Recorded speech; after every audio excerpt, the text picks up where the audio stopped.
O filme Caranguejo Negro, ou melhor dizendo, Svartkrabba em sueco, chegou à Netflix com um timing cirúrgico. Enquanto acompanhamos o desdobramento do conflito no leste europeu entre a Rússia e a Ucrânia, o filme sueco vem em um lembrete do que não há glamour algum em uma guerra em que, na prática, tudo que se encontra em um campo de batalha é dor, morte e mentiras. É um ambiente cinza e praticamente sem vida, e um convite para despertar aquilo que há de pior em todos os envolvidos. Filme este que inclusive gerou muita curiosidade em diversos públicos. Estou falando do filme Caranguejo Negro, como eu disse a vocês, que inclusive para alguns foi e está sendo um dos maiores sucessos do Netflix. Portanto, eu convido vocês a nos acompanhar numa viagem gelada sobre o filme Caranguejo Negro. Portanto, coloque o seu casaco, o seu patins de gelo, não esqueça do like e vem com a gente. Fala galera, beleza? Você tá no canal Afunilando TV, o seu canal de filmes e séries. Eu me chamo Mike Antônio, apresentador desse canal e inclusive o seu anfitrião, para com que hoje você possa nos acompanhar numa viagem sobre o filme Caranguejo Negro.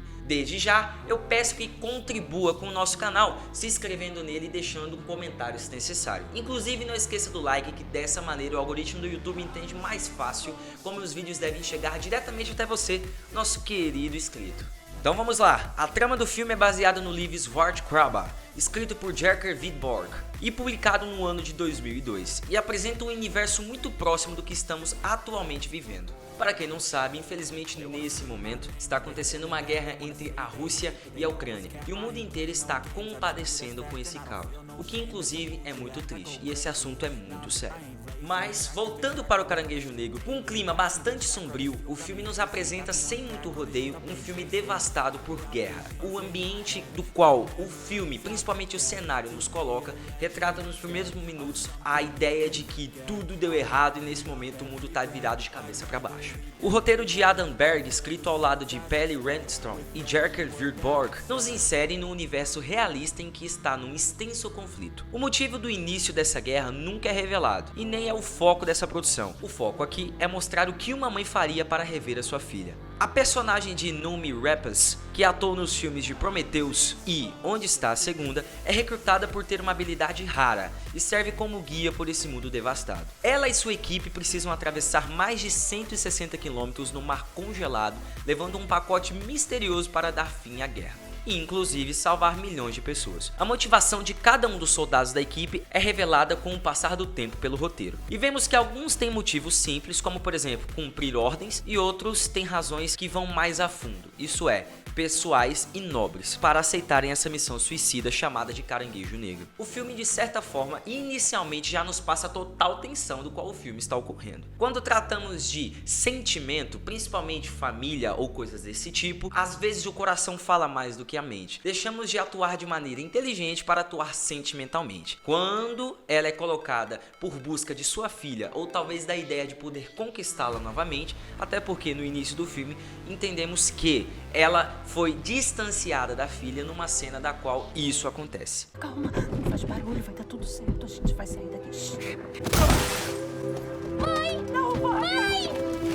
Enfim, quando as duas se distanciam, um principal foco da personagem é poder alcançar a filha novamente. E já conseguimos notar na personagem feições até mesmo de tristeza e, enfim, uma mágoa profunda por estar longe da filha. Uma coisa interessante que é bem trabalhada pelo roteirista é a ideia do filme estar passando aquilo que dizemos jogo de gato e rato, quando entre os soldados acaba criando um clima de desconfiança entre um e outro. E aí, o laço que era para se fortificar, até porque um deve ter confiança no outro quando se trata de simplesmente patinar no gelo fino, acaba tornando uma situação que cada um desconfia do outro. Talvez o seu propósito de estar ali seja melhor do que o meu, ou o meu melhor do que o seu, e aí, por que você está aqui? Por que você não ficou lá na base ou coisa desse tipo? Essas desconfianças deterioram o laço que já não era muito sadio quando saíram do QG dos soldados. Afinal, o motivo da tal missão e tais soldados, inclusive, se propuseram a participar é desconhecido. Então, quando a causa, o porquê do seu coleguinha do lado não é dito, é meio complicado de confiar. É claro que, como eu disse atrás, os motivos já foram ditos, só que ao passar do filme, não foram logo dizendo. E o laço de confiança ficou cada vez mais fraco. A tal missão suicida que AJ precisa encarar é mais um reforço dessa mensagem que o roteiro já deixa mais do que claro. A protagonista e mais um grupo de soldados são convocados para transportar uma carga especial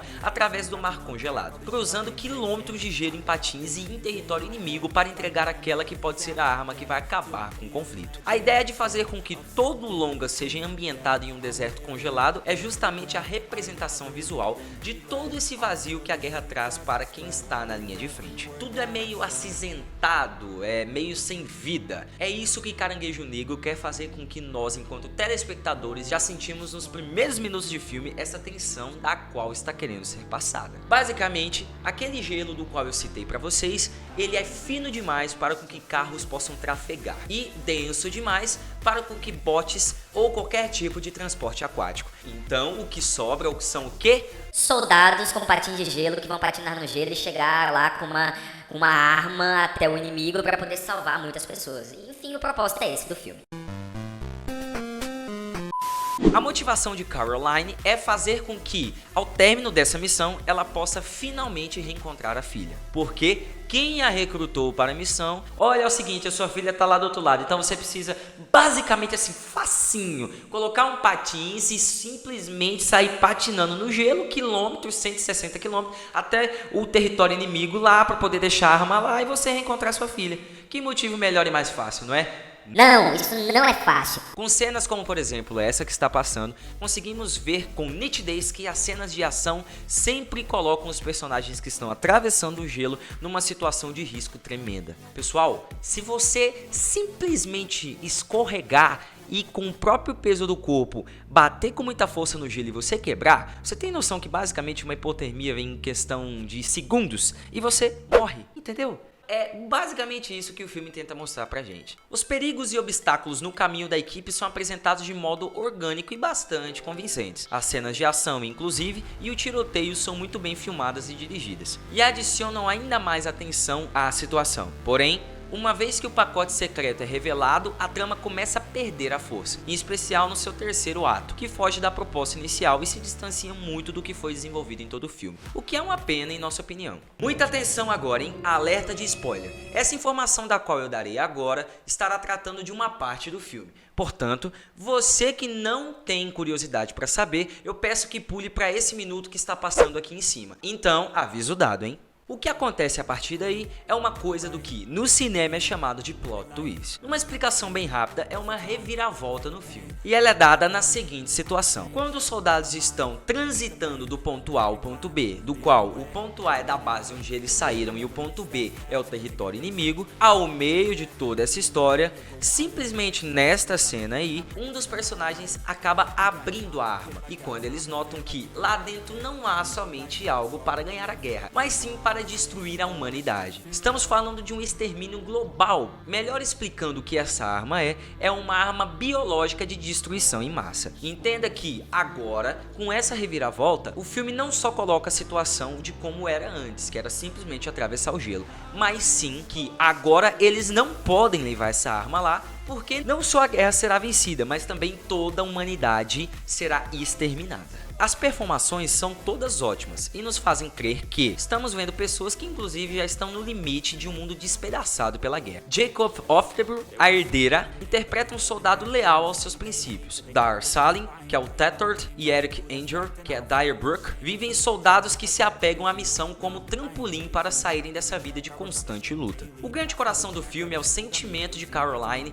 que deseja apenas vencer tudo isso para rever a filha. O último ato é o calcanhar de Aquiles do filme, por apresentar questões de viés filosófico que não são tão bem desenvolvidas. Conseguimos entender que, enquanto uma personagem, que no caso é a Caroline, tem um propósito ali um pouco mais genuíno de mãe, até porque está longe da filha, outro simplesmente tem propósito de poder parar aquela luta toda, ganhar a vida de um outro jeito, enfim, determinado jeito que a gente não sabe. Mas um jeito mais sentimental de dizer do filme é simplesmente o ato de uma mãe estar querendo rever a filha, e nesse mundo caótico acredito que isso seja difícil. A realidade desse filme é bem passada, até mesmo nos primeiros minutos do filme. Quando a produção e o roteiro já deixa claro que o mundo está de um lado obscuro dessa vez, né? Porque geralmente os filmes são colocados como um pequeno problema. Dessa vez, sim, realmente está no mundo caótico e pós-apocalíptico, quando tudo deu errado. Em meio a crises, a armamento, a agressão, a fome, miséria, há sim um amor de mãe incluído no filme. E isso deixa o nosso coração um pouco quentinho quando se trata de algo que está meio longe da personagem, que neste caso é a filha. Quando tratamos de fome e miséria, o individualismo e o desespero batem na porta das pessoas. Tratamos de um assunto do que a autossobrevivência sempre falará mais alto. Dessa forma, tá aí um filme de modo operante de prato cheio